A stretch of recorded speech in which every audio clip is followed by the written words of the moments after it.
Hello बच्चों, कैसे हो? बढ़िया। आप बढ़िया तो मैं भी बढ़िया। तो देखो बच्चों, आज हमें क्या पढ़ाई करनी है। आज है हमारे पास टोलुइन के गुण। जैसा कि आपको पता है कि हमने इससे पिछले वीडियो में टोलुइन बनाने की या निर्माण की विधियां पढ़ी थी। तो आज हम स्टार्ट करेंगे टोलुइन के गुणों को पढ़ना। और इन गुणों में सबसे पहले हम पढ़ेंगे भौतिक गुण। तो हेडिंग लिख लो आप, भौतिक गुण। पहले तो आप हेडिंग लिख लो भौतिक गुण या फिजिकल प्रॉपर्टीज। यहां से लिखते हैं हम नंबर 1। सबसे पहले हम पढ़ेंगे भौतिक गुण या फिजिकल प्रॉपर्टीज। टोलुइन में कौन कौन से भौतिक गुण पाए जाते हैं, इसके बारे में सबसे पहले बात करेंगे। ठीक है। भौतिक गुणों में सबसे पहली बात आपको यह ध्यान रखनी है कि ये जो टोलुइन होता है ना, ये रंगहीन होता है। कैसा होता है? रंगहीन। और इसकी गंध होती है बेंजीन जैसी। वे बेंजीन के समान रंगहीन, व बेंजीन के समान गंध वाला द्रव होता है। गंध वाला द्रव। ये जो टोलुइन है वो कैसा होता है? रंगहीन होता है। और बेंजीन जैसी इसमें से क्या आती है? गंध आती है। दूसरी बात ध्यान रखनी है आपको कि टोलुइन होता है ज्वलनशील। बहुत अधिक ज्वलनशील होता है टोलुइन। आपको पता है बेंजीन भी ज्वलनशील होता है, इसी तरीके से टोलुइन भी ज्वलनशील होता है। तीसरा गुण आपको याद रखना है कि जल में तो होता है अघुलनशील। ये जो कार्बनिक पदार्थ होते हैं ना, ये जल में ज्यादातर अघुलनशील ही होते हैं। जल में अविलेय लिख दो, अघुलनशील को आप लिख सकते हो अविलेय। वे कार्बनिक विलायकों में क्या होगा? विलेय। कार्बनिक विलायकों में विलेय। भाई कार्बनिक पदार्थ है तो कार्बनिक विलायकों में तो घुलेगा ही। कार्बनिक विलायकों में विलेय। विलेय का मतलब घुलनशील। ठीक है। अच्छा, एक चीज और है, आपको ध्यान रखना है इसका क्वथनांक। टोलुइन का क्वथनांक होता है शुद्ध अवस्था में 111 डिग्री सी। एक ये चीज ध्यान रखनी है जरूर। ठीक है। अच्छा, एक बात और ध्यान रखनी है कि ये बहुत कम ध्रुवीय होता है। तो आप लिख सकते हो अल्प ध्रुवीय। टोलुइन होता है, बहुत कम ध्रुवीयता इसके अंदर आती है। यदि आप इसके डाइपोल मोमेंट की बात करो, द्विध्रुव आघूर्ण की, तो इसका द्विध्रुव आघूर्ण होता है 0.4 डिबाई। ठीक है। 0.4 डिबाई इसका डाइपोल मोमेंट होगा। तो ये है हमारे मुख्य भौतिक गुण। ये भौतिक गुण आपको याद रखने हैं, 5 भौतिक गुण। और भौतिक गुणों के बाद हम बात करेंगे रासायनिक गुणों की। तो एक हेडिंग लिख लो आप, रासायनिक गुण। या रासायनिक गुण को आप क्या कह सकते हो? Chemical properties. और रासायनिक गुण हमारे लिए ज्यादा इंपॉर्टेंट होते हैं क्योंकि इनमें आती हैं केमिकल रिएक्शंस। रासायनिक गुणों में सबसे पहला रासायनिक गुण हमें पढ़ना है दहन। दहन को आप इंग्लिश में क्या कहते हो? कंबशन। या तो दहन कहो या तो कंबशन कहो, एक ही बात है। इसमें हम क्या करते हैं? टोलुइन, ये टोलुइन है, बेंजीन रिंग, और बेंजीन रिंग के ऊपर क्या जुड़ा हुआ है? CH3। इसे ही तो कहते हैं टोलुइन। या फिर आप इसे ऐसे लिख दो C6H5। ये तो बेंजीन रिंग का अणु सूत्र है और इसके ऊपर जुड़ा हुआ है CH3। इस टोलुइन को जलाने के लिए ऑक्सीजन के साथ आपको गर्म करना पड़ेगा। तो मैंने आपको बताया है कि किसी भी हाइड्रोकार्बन को, टोलुइन भी एक हाइड्रोकार्बन है। और कैसा हाइड्रोकार्बन है? Aromatic hydrocarbon. किसी भी हाइड्रोकार्बन को जब आप ऑक्सीजन के साथ गर्म करते हो, जब उसे जलाते हो, जब उसका दहन करते हो या कंबशन करते हो, तो दो ही चीज बनती हैं, एक तो कार्बन डाइऑक्साइड और एक वाटर। ये बात मैंने आपको सिखा रखी है। अब चाहो तो आप इसे बैलेंस करके लिख सकते हो, वैसे बैलेंस करके लिखने की कोई आवश्यकता तो नहीं होती है, ठीक है। जैसे कुछ बुक्स में लिखा हुआ है, यहाँ लिखा हुआ है 9 दूनी 18 ऑक्सीजन हमने इस्तेमाल करी, कार्बन कितने हैं 6 और 1 7, तो 7 कार्बन इस्तेमाल हो जाएंगे। हाइड्रोजन देखो कितने हैं 5 और 3 8, ये 2 हैं तो यहाँ 4। अब ये हमारी पूरी समीकरण संतुलित है। आप 9O2 को यहाँ प्लस करके भी लिख सकते हो, और यदि आप ऑक्सीजन को ऊपर लिखते हो तो ये संतुलित करने की कोई आवश्यकता नहीं होती। पर कुछ बच्चे कहते हैं कि सर संतुलित करके ही लिख दो, तो संतुलित करके यदि आपको लिखना तो ऐसे लिख सकते हो आप रिएक्शन को, ठीक है। जल्दी से पोज करके लिखो, अगले गुण बताता हूं फिर। पोज करके लिखो बेटे, लिख लिया, ठीक है। दूसरा रासायनिक गुण पढ़ना है अपचयन। अपचयन को हम इंग्लिश में कहते हैं रिडक्शन, तो आप अपचयन भी कह सकते हो और रिडक्शन भी कह सकते हो, एक ही बात है। इसमें हमें क्या करना है, बेंजीन रिंग है हमारे पास, देखो ये है बेंजीन रिंग, और इसमें दिखाए हमने 3 डबल बॉन्ड, और इसके टॉप पर जुड़ा हुआ है CH3, ये हो गया हमारा टोलुइन। यदि आप इसके ऊपर हाइड्रोजन का रिएक्शन कर देते हो 3H2 और निकेल उत्प्रेरक की उपस्थिति में, थोड़ा सा गर्म भी करना पड़ेगा, तो आपको पता है कि ये 3 डबल बॉन्ड हैं ऐसे टूट जाएंगे, ये पाई बॉन्ड टूट जाएंगे तीनों, और हाइड्रोजन एक इधर जुड़ेगा एक इधर जुड़ेगा, हाइड्रोजन एक ऊपर जुड़ेगा एक नीचे, और एक हाइड्रोजन लेफ्ट साइड में और एक राइट साइड में, यानी हर एक कार्बन पर जो कोने इसके बने हुए हैं बेंजीन रिंग के, हर एक कार्बन पर एक एक हाइड्रोजन और आ जाएगा, तो बीच के ये तीनों डबल बॉन्ड हो जाएंगे खत्म, और तीनों डबल बॉन्ड जब खत्म हो जाएंगे तो ये ऊपर रह जाएगा CH3, ठीक है।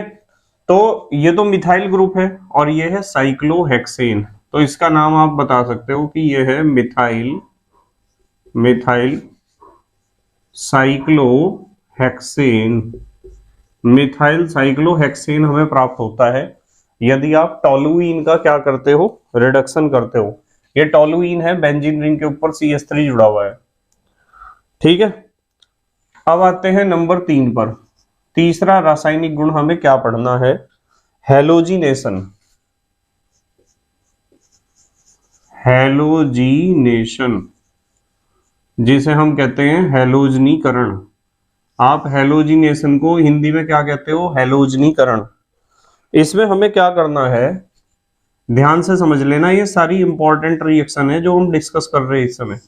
ये हमारा बेंजीन रिंग है और इसके टॉप पे है CH3 जिसे हम कहते हैं टोलुइन। हम टोलुइन के रासायनिक गुण ही पढ़ रहे हैं। ये जब बेंजीन रिंग के टॉप पर CH3 ग्रुप अटैच हो जाता है तो ये ऑर्थो पोजीशन और पैरा पोजीशन को एक्टिवेट कर देता है, इसलिए मैंने ऑर्थो और पैरा पोजीशन पर एक एक हाइड्रोजन बनाया है। हैलोजिनेशन में हमें रिएक्शन करनी है हैलोजन के साथ, जैसे हम क्लोरीन के साथ इसकी रिएक्शन करते हैं, ऐसे Cl2 को ऐसे लिख दिया मैंने, और हमें यहाँ उत्प्रेरक लेना होता है FeCl3। यदि हम Br2 के साथ रिएक्शन करेंगे तो FeBr3 इस्तेमाल करना होगा।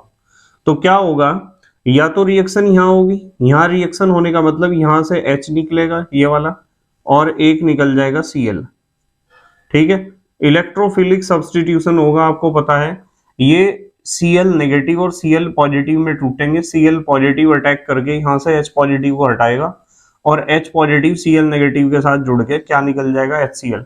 या तो रिएक्शन यहाँ होगी और या फिर यहाँ होगी, मतलब यहाँ से H और यहाँ से Cl, ऐसा भी तो हो सकता है। दो जगह रिएक्शन होने की पॉसिबिलिटी है, क्योंकि ऑर्थो और पैरा दोनों पोजीशन को एक्टिवेट कर दिया है इस CH3 ग्रुप ने। तो यदि रिएक्शन यहाँ से हुई तो यहाँ से HCl निकलेगा, और यदि रिएक्शन यहाँ हुई तो यहाँ से भी क्या निकलेगा, HCl। तो दो तरह के प्रोडक्ट का हमें मिक्सचर मिलेगा। एक तो प्रोडक्ट हमें ऐसा मिलेगा, ये CH3 तो टॉप पे है ही, यदि HCl यहां से निकलता है तो Cl यहां अटैच हो जाएगा इस जगह, और दूसरा प्रोडक्ट हमें ऐसा मिलेगा, ये बेंजीन रिंग है और इसके टॉप पे CH3 है ही, यदि HCl यहां से निकलता है तो यहां अटैच होगा हमारा Cl। तो इस पहले प्रोडक्ट का नाम होगा ऑर्थोक्लोरोटोलुइन। इसे आप कहोगे ऑर्थोक्लोरोटोलुइन,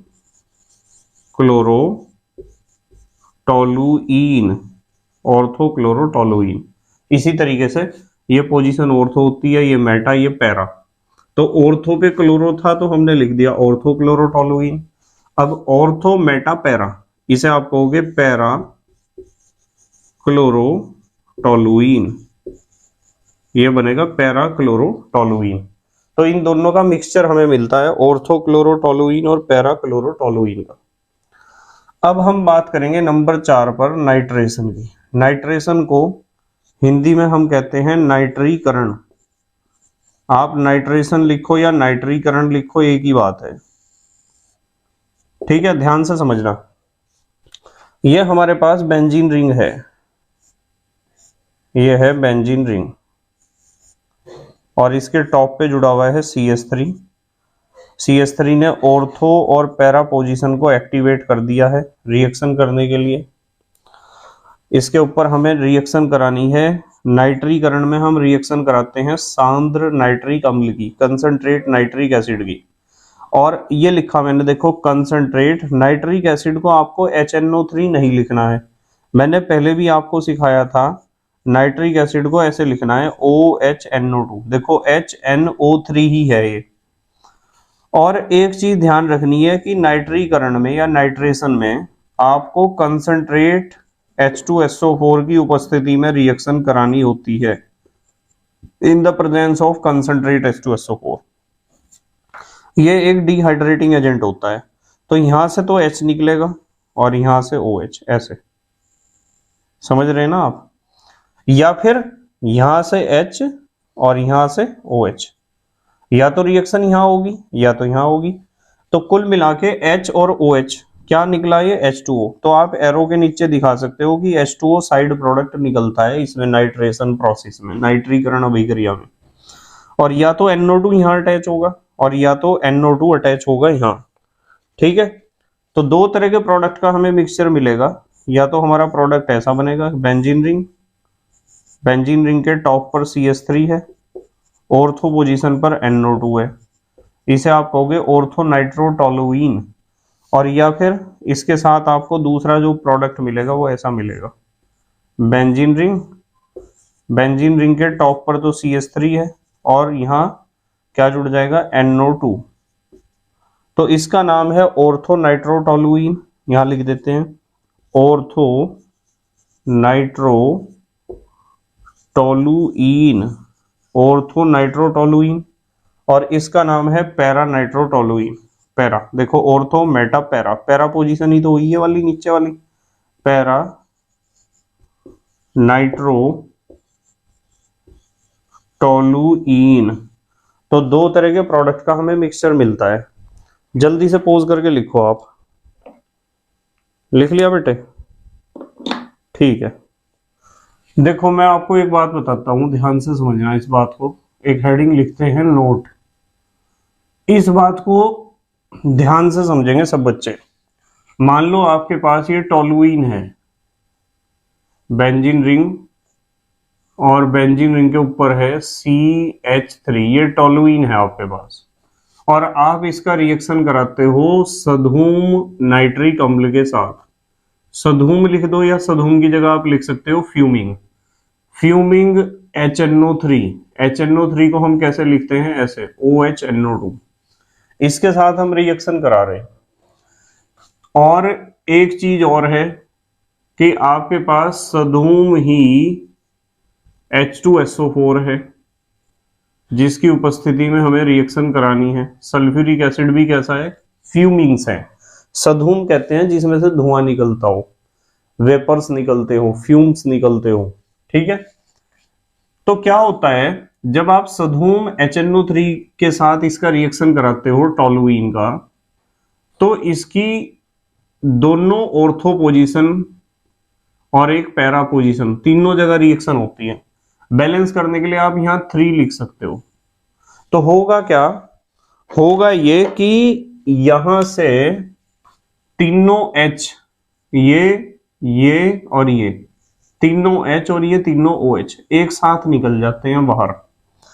क्यों निकल जाते हैं? क्योंकि ये जो आपका सधूम HNO3 है, इसकी रिएक्टिविटी बहुत ज्यादा होती है, क्रियाशीलता इसकी ज्यादा होती है कंसंट्रेट H2SO4 से, कंसंट्रेट HNO3 से भी ज्यादा। ठीक है, तो 3H और 3 ही OH, तो यहां लिख सकते हो -3H2O, जल के 3 अणु निकल जाएंगे और तीनों जगह क्या आ जाएगा, ये 3 NO2 ग्रुप अटैच हो जाएंगे यहां, यहां और यहां। तो हम ये बनाएंगे बेंजीन रिंग, और यहां CH3 है, यहां भी NO2 ग्रुप अटैच हो गया है, यहां भी NO2 ग्रुप अटैच हो गया है, और यहां भी NO2 ग्रुप अटैच हो जाता है। यानी 3 जगह नाइट्रो नाइट्रो नाइट्रो, आप कह सकते हो ट्राई नाइट्रोटोलुइन, इसे कहते हैं TNT। ध्यान रखना, ट्राई नाइट्रोटोलुइन, टोलुइन के 3 जगह नाइट्रो है। यदि नंबरिंग करनी है तो आप यहां से करोगे 1 2 3 4 5 6, तो ये हो जाएगा 256 ट्राई नाइट्रोटोलुइन, पूरा नाम लिख सकते हो। और आपकी नॉलेज के लिए मैं बताता हूं कि ये जो TNT है ना, ये एक विस्फोटक पदार्थ है। ठीक है, कैसा पदार्थ है? विस्फोटक पदार्थ। तो यदि एग्जाम में क्वेश्चन आता है कि टोलुइन का रिएक्शन यदि कंसंट्रेट HNO3 के साथ कराओगे तो क्या बनेगा, और यदि फ्यूमिंग HNO3 यानी सधूम नाइट्रिक एसिड के साथ कराओगे तो क्या बनेगा, तो इस रिएक्शन को भी ध्यान रखना है। यहां हमने कंसंट्रेट की जगह क्या लिया है? सधूम यानी फ्यूमिंग। ठीक है, चलो आते हैं नंबर 5 पर। अगला रासायनिक गुण हमें पढ़ना है सल्फोनेशन। सल्फोनेशन को हम कहते हैं सल्फोनीकरण, आप सल्फोनीकरण भी कह सकते हो। ठीक है, सल्फोनेशन या सल्फोनीकरण। इसमें क्या होता है कि ये टोलुइन है, ये बेंजीन रिंग, और बेंजीन रिंग के ऊपर जब CH3 जुड़ा होता है इसे कहते हैं toluene.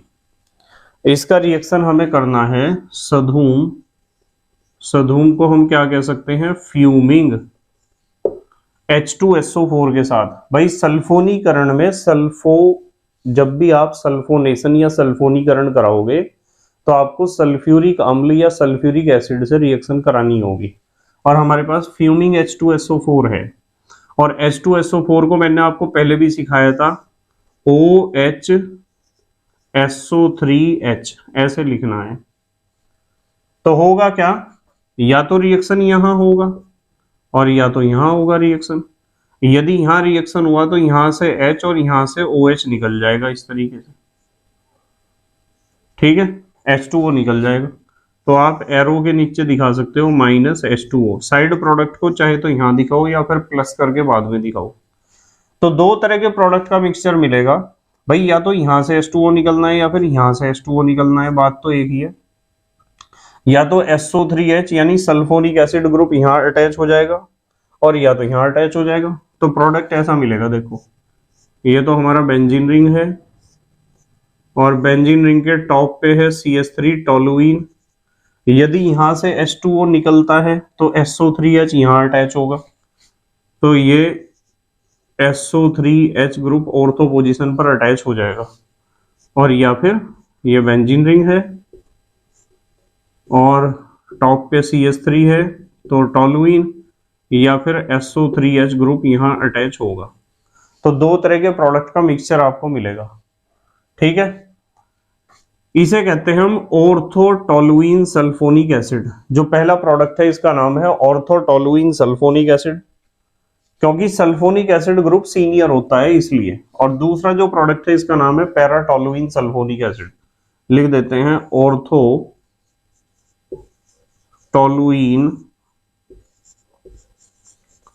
Sulphonic acid, ऑर्थोटोलुइन sulphonic acid, और इसका नाम हो जाएगा पैराटोलुइन